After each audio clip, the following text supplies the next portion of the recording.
Армыздар хабар арнасында соңғы жаңалықтар, студияда Зейін Әліпбек.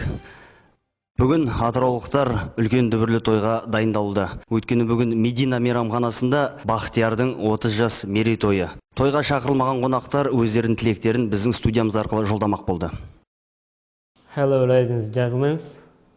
Ой, құрсын жыртылып ағылшынша сөйлемей қойын. Мен де қарапайым қазақтың қарадомалақ баласым ғой. Ромадай негізі. Менің президенттік сайлауға үгіт насихат жүргізуге көмектескен жігіттерге алғыс айтқым келіп отыр. Әсіресе Бөкең мен Бақаға.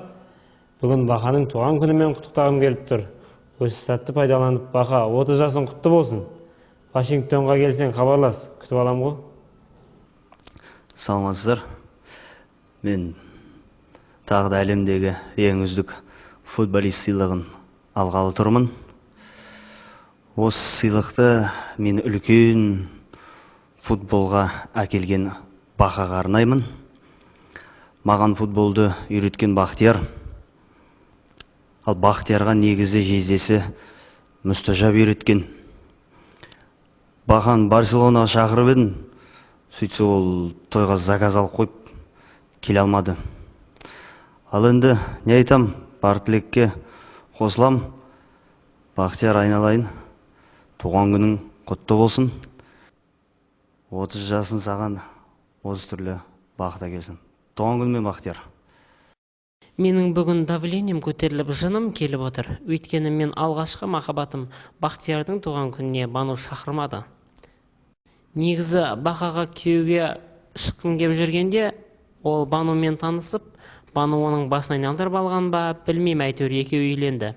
Қазір Құдайға шүкір, 2 қызы, 1 балдары бар. Не деймін енді, бақытты болсын. Туған күнің құтты болсын енді. Жасыңа жас қосыла берсін. Где-то 1982 жылы марттың аяғы алғаш терминатор болып түскен жерім сол енді. Атырау облысы, Чапаев селосы. Қазір енді Тұщықұдық болып өзгертілді ғой, өздеріңіз білесіздер. Өздеріңіз білетіндей, терминатор жалаңаш болып түседі. Сол кезде мен Бақтиярдың палзон киін кигем. Көзіме әш киім, ботында Бақтиярдың палзон киім. Сөйтіне келік, енді маған палзон киін негіз сәл тар болды, бірақ соғып киіп алдым ғой. Енді Бақтиярдың аяғы да сәл ұзын болған, мен жіңішкеген. Сол Бақтияр бүгін 30-ға толып жатыр.